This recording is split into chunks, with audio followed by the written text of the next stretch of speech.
आजच्या धावपळीच्या जीवनात व्यायाम कसा करावा, काय खावे, काय खाऊ नये, किती तास झोपायचं, 7 वाजेपर्यंत उठून जायला पाहिजे असं तरी मला वाटतं. त्यानंतर मग आपलं भोजन कधी करायचं.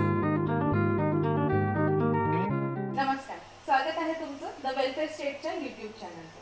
मी तुमची होस्ट जागृती आणि आज आपल्या सोबत आहेत डॉक्टर वैशाली अंबादे मिश्रा. आजच्या धावपळीच्या जीवनात व्यायाम कसा करावा, काय खावे, काय खाऊ नये, किती तास झोपायचं आणि हे सगळं करत असताना फिट आणि निरोगी कसं राहावं, हे प्रश्न आपल्याला नेहमीच पडत असतात. झोप बरोबर होत आहे का, खाणं पिणं बरोबर होत आहे का, व्यायाम होतो आहे का, वजन वाढले आहे का, त्वचा सॉफ्ट आणि तजेलदार दिसते आहे का, हे सगळे विचार आणि मग ह्याने होणारा स्ट्रेस, मग पुन्हा स्ट्रेसमुळे झोप न होणे आणि तेच चक्र पुन्हा पुन्हा सुरू असते. आपण कितीदा तरी आपली दिनचर्या बनवतो की सकाळी उठू, फिरायला जाऊ, हेच खाऊ आणि तेच खाऊ नाही, आणि खूप साऱ्या गोष्टी आपण त्या दिनचर्येमध्ये ठरवलेल्या असतात. पण तीच दिनचर्या आपण काही दिवसांनी विसरून जातो आणि पुन्हा तेच करायला लागतो. जर तुम्हाला मी सांगितलं की आयुर्वेदाप्रमाणे अशी अशी दिनचर्या सांगितलेली आहे, तर तुम्ही नक्कीच ती पाळायसाठी तुम्हाला एक कारण मिळून जाईल. तर आज आपल्याकडे हेच दिनचर्या आयुर्वेदाप्रमाणे सांगण्यासाठी डॉक्टर वैशाली अंबादे मिश्रा मॅडम आहेत आणि ह्यांना आपण आज विचारणार आहोत की दिनचर्या कशी असावी, आपण काय खायचं, काय खाऊ नये, आणि त्या सगळ्या प्रश्नांची उत्तरं जी आपल्याला रोज पडत असतात. डॉक्टरांनी आयुर्वेदमध्ये डिग्री घेतलेली आहे आणि आता Bharati Ayurved college and hospital Durg येथे ह्या विद्यार्थ्यांना शिकवत आहेत, प्रोफेसर म्हणून कार्यरत आहेत. 20 वर्षांपेक्षाही जास्त यांचा शिकवण्याचा एक्सपिरियन्स आहे. शिवाय इंटरनॅशनल जर्नल ऑफ आयुर्वेदा मध्ये यांचे काही रिसर्च पेपर्स ही पब्लिश झालेले आहेत. हा व्हिडिओ तुम्ही एकदम काळजीपूर्वक बघा, कारण ह्यातून तुम्हाला खूप साऱ्या टिप्स मिळणार आहेत. आणि आपण पुढे जाऊया व्हिडिओकडे. नमस्कार मॅडम. नमस्कार. तुमचं आमच्या चॅनलवर खूप खूप स्वागत आहे. धन्यवाद. तर आजच्या धकाधकीच्या जीवनामध्ये लोकांचं प्रॉपर जेवण नसतं, बाहेर खाण्याचं प्रमाण जे आहे ते वाढलेलं आहे आणि ज्याचे नकळत परिणाम जे आहेत ते शरीरावर होत आहेत. तर आयुर्वेदाचा इतिहास हा 5000 वर्षांचा आहे असं म्हणतात आणि आयुर्वेदात दिनचर्या एका वेगळ्या पद्धतीने सांगितलेली आहे. तर ती आज आम्ही तुमच्याकडनं जाणून घेऊ. तर ते थोडं आम्हाला तुम्ही सांगा की जी दिनचर्या आहे, सगळ्यात आधी ती आहे काय दिनचर्या आणि त्याची सुरुवात कशी करायला पाहिजे. आता सांगायचं असं आहे की दिनचर्या ह्या शब्दामध्येच त्याचा अर्थ दडलेला आहे. तुम्हाला ते लक्षात आलंच असेल. दिने दिनचर्या वा दिनस्यचर्या म्हणजे दिनचर्या, म्हणजे हे सर्वांसाठी, नर असो नारी असो, ह्या सगळ्यांसाठी त्याचं महत्त्व आहे. म्हणजे सकाळपासून तर रात्रीपर्यंतचं जे आचरण आहे त्याला आपण दिनचर्या असं म्हणतो. आणि चर्या म्हणजे आहार विहार आणि तुमचं दिवसभराचं जे आचरण आहे त्याला आपण चर्या असं म्हणतो. तर याची सुरुवात होते प्रातःकाळापासून.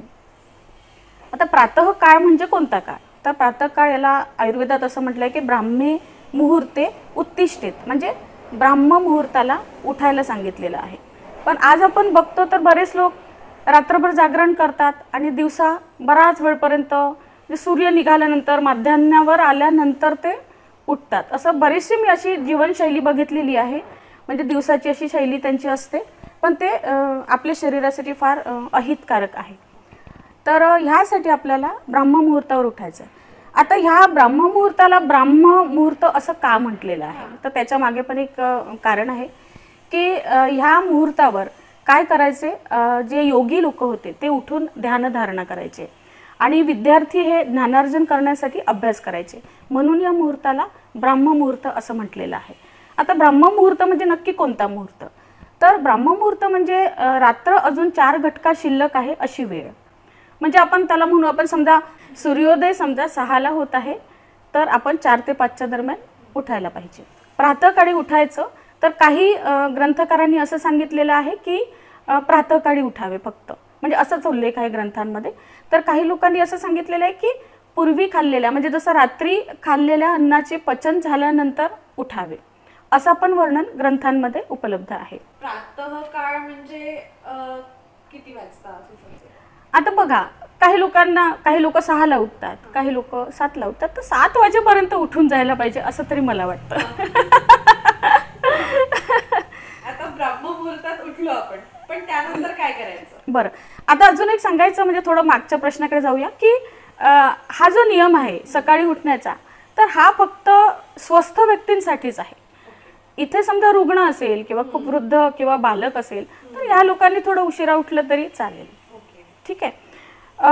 ह्यानंतर आपल्याला मलमूत्रांचा वेग आला असेल तर त्याचं विसर्जन करायचं आहे.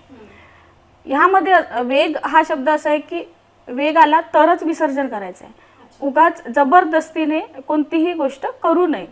असं समजा केलं तर आपल्या शरीरामध्ये वातादी दोष वाढतात आणि आजार होण्याची शक्यता वाढते. जसं तुम्ही म्हटलं की रुग्ण, तर ह्यामध्ये प्रेग्नेंट वुमेन किंवा पिरियड्स असलेल्या महिला, तर ह्या पण येतात का? ॲक्च्युली प्रेग्नंट वुमेन किंवा पिरियड्स असलेल्या ह्या सगळ्या गोष्टी ज्या आहेत ह्या नॉर्मल आहेत असं आपण म्हणू. त्यामुळे त्यांनी पण लवकरच उठलेलं बरं असं मला वाटतं. पण समजा त्यांना कोणत्या वैज्ञानिक किंवा डॉक्टरांनी सांगितलं असेल की तुम्ही आराम करा, काही त्यांना थोडंफार काही अवस्था असेल थोडीफार की ज्यात बरं वाटत नाही, प्रकृती बरी वाटत नाही, तर ते आराम करू शकतात. पण माझ्या मते प्रातःकाळ हा सगळ्यात चांगलेला आहे उठण्यासाठी. शौचविधीनंतर दंतधावन करण्याचा उल्लेख ग्रंथांमध्ये आढळतो. दंतधावन करताना आधी बघा तुम्ही, आधीच्या काळी दातोन वापरायचे. आजही ग्रामीण भागांमध्ये आपण बघतो तर दातोन वापरतात, ज्याच्यामध्ये कडुलिंब, बाभूळ, खदीर असे जे वृक्ष आहे, निंब वृक्ष, तर ह्यांची एक फांदी, एक कोवळी फांदी घेऊन त्याला कुर्च्यासारखी बनवतात समोरून आणि त्याच्यानी हिरड्यांना जास्त इजा होऊ नये अशा पद्धतीने दंतधावन करण्यास सांगितलेलं आहे. पण ते आधी होतं. पण आज समजा हे दातोन उपलब्ध नाही आहेत, तर आज आपण जे विकल्प आज उपलब्ध आहेत तर त्यांनी सुद्धा आपण दंतधावन करू शकतो. ग्रंथांमध्ये असाही उल्लेख आहे की सुंठ, मिरे, पिंपळी ज्याला आम्ही त्रिकटू म्हणतो, हिरडा, भेडा, आवळा ज्याला आपण त्रिफळा म्हणतो, तसंच वेलची, तेजपान आणि जायपत्री यांचं पण चूर्ण आपण मधासोबत त्याला मिसळायचं आणि ते पण आपण दातांवर घासलं तरी त्याला म्हणजे दंतधावनासारखा आपण त्याचा उपयोग करू शकतो. आणि दंतधावनानंतर जिव्हा निर्लेखन करण्यास सांगितलेले आहे. तर दातून जे तुम्ही म्हटलं तर हेच वृक्ष म्हणजे कोणते येतील त्यामध्ये आणि तेच का बरं? हां, तर याच्यामध्ये मी कडुलिंबाचा उल्लेख केलेला आहे, खदीर वृक्ष आहे, बाभूळ वृक्ष आहे. तर ह्या वृक्षांमध्ये तिक्त, कटू आणि कषाय रस असतो आणि हा जो रस आहे हा आपल्या मुखामध्ये जे अशुद्ध कफ असतं किंवा विरसता असते हे नष्ट करतं आणि त्याच्यामुळे मुखरोग होत नाहीत. साधारणतः मुख स्वच्छ होतं आणि निर्मळ होतं. दंतधावनानंतर अंजन कर्म करायचे. अंजन कर्म करायचे म्हणजे अंजन म्हणजे काजळ लावणे, नेत्रांमध्ये काजळ लावणे. ही क्रिया दंतधावनानंतर करायची आहे. आता काजळ लावायचे म्हणजे याच्यामध्ये संविरांजन एक सांगितलेलं आहे जे की तुम्हाला रोज लावायचे आहे नेत्रामध्ये, ज्याच्याने नेत्र स्वच्छ आणि निर्मळ होतात. एक रसांजनाचा उपयोग करायला सांगितलाय जो की आठवड्यातून फक्त एकदा करायला सांगितलेला आहे. आणि एक स्त्रोतोंजन म्हणून एक येतं की जे तुम्ही रोज वापरू शकता. तर अशा तऱ्हेने नेत्रामध्ये हे काजळ लावल्याने नेत्ररोग किंवा नेत्रपीडा, नेत्रदाह ह्या ज्या काही व्याधी आहेत त्या नाहीशा होतात. त्यानंतर नस्य, गंडूश इत्यादी उपक्रम करायचा उल्लेख दिनचर्येमध्ये केलेला आहे. नस्य म्हणजे नाकामध्ये औषधीयुक्त थेंब टाकणे. हां, तर ह्यामध्ये प्रामुख्याने आपण अणुतेलाचा उपयोग करतो. अणुतेलाने नस्य केल्याने आपली ग्रीवा मजबूत होते, खांदे उन्नत होतात, छाती मजबूत होते आणि आपली जी त्वचा आहे ही स्निग्ध, कोमल आणि मृदू अशी होते. स्वर तुमचा मधुर होतो आणि मृदू होतो. आणि मग नस्यानंतर काय करायला पाहिजे? नस्यानंतर गंडूश करायला पाहिजे, कवल गंडूश करायला पाहिजे. कवल गंडूश म्हणजे आपल्या मुखामध्ये एक औषधीयुक्त किंवा तुम्ही तेलाचं पण गंडूश करू शकता. कोमट पाण्यामध्ये आपण तिळ तेलाला आयुर्वेदामध्ये फार महत्त्व आहे, तर ते तिळ तेल कोमट पाण्यामध्ये घ्यायचं आणि तुम्ही तोंडामध्ये धरून ठेवायचं. थोडा वेळ धरून ठेवल्यानंतर ते फेकून द्यायचं, याला आपण गंडूश म्हणतो. आणि कवल म्हटलं की त्यांनी गुळण्या आपण जे करतो की नाही, तर कवल म्हणजे गुळण्या. तर ते जे द्रव्य आहे हे तुम्ही इकडे तिकडे मुखामध्ये फिरवू शकता. आणि गंडूश म्हणजे हे स्थिर ठेवायचं असते, आपल्याला फक्त पकडून ठेवायचं थोडा वेळ आणि त्यानंतर ते फेकून द्यायचं. तर यामध्ये काय होतं की आपले दात आहेत ते मजबूत होतात, दंतरोग फारसे होत नाही, त्यासाठी गंडूशाचा उपयोग आहे. अजून एक सांगायचं म्हणजे जागृती की गंडूश आणि म्हणजे कवल आणि गंडूश केल्यानंतर ग्रंथकारांनी तांबूल सेवन करण्यास सांगितलेले आहे. आता तांबूल सेवन म्हणजे पान खाणे, तर त्याच्यामध्ये काही औषधीयुक्त द्रव्य टाकून पण त्याचं सेवन करण्यास सांगितलेले आहे. आणि त्यानंतर अभ्यंगाचा उल्लेख आहे. म्हणजे आता वर्डनी खूप क्लिअर आहे की आंघोळ नाही, तुम्ही त्याचं काय सांगायला मला? अभ्यंग म्हणजे आपण स्नान नाही म्हणणार आहे. अभ्यंग म्हणजे मालिश करणे, शरीराला मालिश करणे म्हणजे अभ्यंग आहे. अभ्यंगामुळे वृद्धावस्था, श्रम आणि वातविकार तर हे नष्ट होतात. आणि आपली जी त्वचा आहे ही सुंदर होते आणि मुलायम होते. अभ्यंगासाठी तेल हे अधिक लाभदायक आहे, तेलानेच मालिश करायची आहे. तर असं म्हणजे आहे की कोणतं तेल वापरलं पाहिजे? आयुर्वेदामध्ये तिळ तेलाला अतिशय महत्त्व आहे, तर तिळाच्या तेलाने मालिश करायची आहे. अभ्यंग हा जास्त करून शिराला करा, शिरप्रदेशी, कर्णप्रदेशी आणि पायांच्या तळव्यांना अभ्यंग करायचा आहे. म्हणजे पूर्ण शरीराला न करता पूर्ण शरीराला पण करू शकतो, पण मुख्यत्वे शरीर आपलं शिरप्रदेशी, कर्णप्रदेशी आणि पायांचे तळवे त्यात प्रामुख्याने यायला पाहिजे. अजून एक सांगायचं म्हणजे बघ, आता ह्या कर्मामध्ये अभ्यंग कर्म करताना काही लोकांना ते निषिद्ध आहे. जसं वमन विरेचन केल्यानंतर जी शरीर शुद्धी झाली आणि त्यानंतर आपल्याला अभ्यंग करायचं नाही आहे. तसंच पित्तज विकारामध्ये आणि ज्यांना अजीर्ण झालेलं आहे अशा लोकांना अभ्यंग करायचं नाही आहे. तर अभ्यंग झाल्यानंतर आपल्याला काय करायला पाहिजे? अभ्यंग झाल्यानंतर व्यायाम करायला पाहिजे. तर व्यायाम पण यथाशक्ती करायला सांगितलं आहे, म्हणजे शक्तीनुसार त्यांनी व्यायाम करायचा आहे. तर ह्यानी आपला जाठराग्नी, पाचकाग्नी जो असतो हा प्रदीप्त होतो, भूक चांगली लागते आणि स्थूलता कमी होते. व्यायाम आता कसा करायला पाहिजे? खूप सारे लोकांकडे खूप वेगवेगळ्या त्याच्या आहेत. जसं कोणी म्हणतं की खूप जास्त 1 तास आणि चांगला म्हणजे जास्त ऊर्जा वापरून व्यायाम करायला पाहिजे. कोणी म्हणतं की फक्त 10 मिनिटं चालावं, कोणी म्हणतं की धावायला पाहिजे, तर कोणी म्हणतं की धावायला नाही पाहिजे. आता व्यायामाबद्दल बरेचसे वेगवेगळे मतं आहेत लोकांचे. तर पित्तज रोगाने पीडित जो आहे, बालक आहे, वृद्ध आहे, खूप वृद्ध आहे, तर आणि कोणाला अजीर्ण वगैरे व्याधी झाले, तर अशा लोकांनी व्यायाम करू नये असा निषेध, म्हणजे अशा लोकांनी करूच नये असं आयुर्वेदात सांगितलेलं आहे. अजून एक सांगायचं म्हणजे व्यायाम हा अर्धशक्ती करावा असं सांगितलेलं आहे, की पूर्ण शक्ती त्यामध्ये घालवू नये असं पण सांगितलेलं आहे. जसं व्यायाम करताना थोडासा आपल्याला श्वास लागलेला आहे तर व्यायाम थांबवून द्यायचा आहे असं सुद्धा सांगितलं आहे. तर ते प्रत्येकाच्या प्रकृतीनुसार आहे. त्यातल्या त्यात व्यायाम करताना हेमंत ऋतू, शिशिर ऋतू, वसंत ऋतू यामध्ये अर्धशक्ती व्यायाम करण्यास सांगितलेलं आहे. मला जसं आता थोडंसं कन्फ्युजन होतंय, तसं खूप साऱ्या आपल्या यांना पण ऑडियन्सला पण होत असेल की हे जे तुम्ही ऋतूंचे नाव घेतले, ऋतूंचे नाव बघ, आता ह्यासाठी हे ऋतूंचे नाव घेतले की आता जसं थंडीचे दिवस सुरू आहेत तर हिवाळ्यामध्ये करायचं आहे, कारण हा ऋतू बलवान असतो. तसंच बलवान लोकांनी व्यायाम करायला सांगितलेलंच आहे. आणि ज्यांनी स्निग्ध भोजन घेतलेलं आहे, जसं ग्रंथांमध्ये असं सांगितलं की स्निग्ध भोजन ज्यांनी घेतलेले आहे, जसं तेलकट पदार्थ, तुपाने युक्त असे पदार्थ खाल्लेले आहे म्हणा, किंवा सुका मेवा वगैरे खाऊन तुम्ही खात आहात, तर अशा बलवान व्यक्तींनी व्यायाम करायलाच पाहिजे. व्यायामानंतर अजून एक सांगण्यासारखं असं आहे की मर्दन करायचं आहे. आता आयुर्वेदामध्ये अनुसुखम मर्दनम असं सांगितलं, म्हणजे की तुम्हाला शरीराला कोणत्याही पद्धतीचं कष्ट न होऊ देता मर्दन करायचं. मर्दन म्हणजे शरीराला असं दाब द्यायचा आहे व्यायाम केल्यानंतर. तर व्यायामानंतर आपल्याला काय करायचं? आयुर्वेदामध्ये उल्लेख केल्याप्रमाणे व्यायामानंतर आपल्याला उद्वर्तन करायचं आहे. उद्वर्तन म्हणजे उपटन लावणे.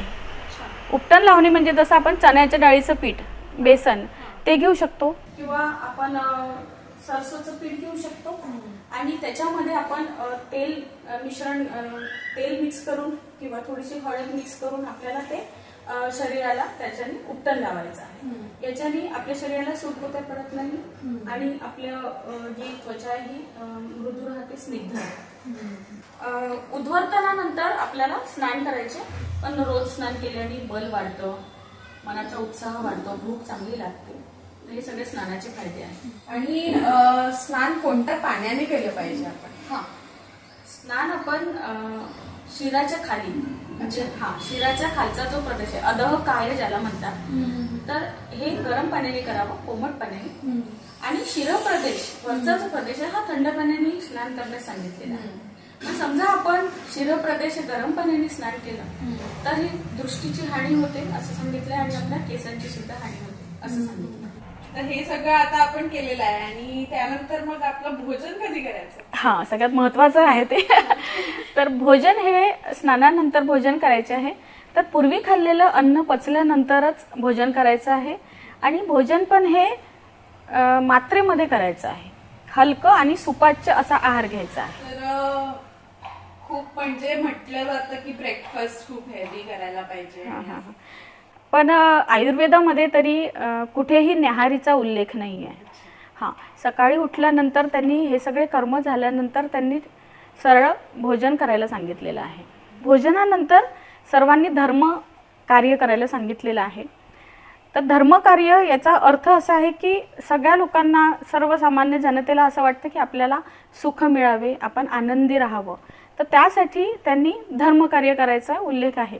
याच्यामध्ये धर्म म्हणजे काय, तर धर्म म्हणजे असं कर्म करायचं की ज्याच्याने दुसऱ्यांचं हित होईल, तसंच त्याच्यामुळे आपलं सुद्धा हित होत असतं. तर ह्याला आपल्याला धर्मकार्य म्हणायचं आहे.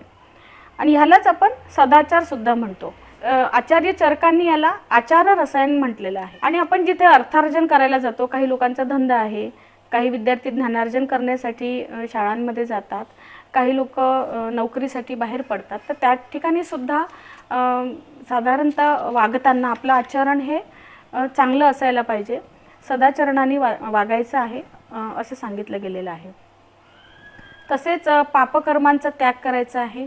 हिंसा करू नये, चोरी करू नये, खोटं बोलू नये. तसेच सभिन्न आलाप, म्हणजे याच्यामध्ये एक असा उल्लेख आहे, सभिन्न आलाप म्हणजे की दोघलापण, म्हणजे दोन्हीकडून बोलू नये असं पण सांगितलेलं आहे. तर अशा मानसिक पापांचा पण त्याग करायला सांगितलं गेलेलं आहे. तर ह्यामुळे दिनचर्येमुळे आपले शारीरिक रोग तर नाहीसे होतातच, पण हे धर्मकार्य केल्यामुळे आपले मानसिक स्वास्थ्यसुद्धा आपल्याला लाभत असतं. आयुर्वेदामध्ये समदृष्टिता म्हटलं गेलेलं आहे.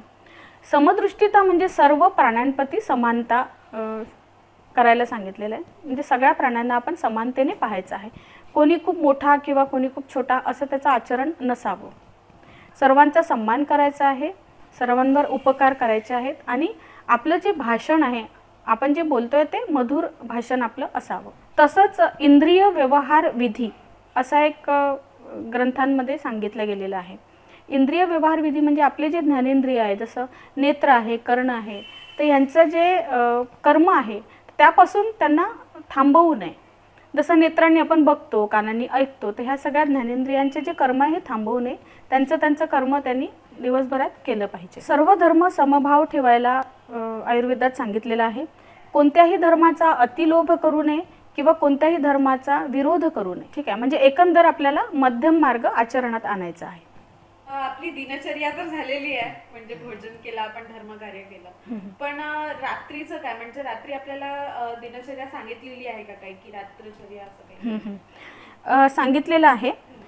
सदाचार सूत्रानंतर आपल्याला रात्रीचर्येचं वर्णन आहे.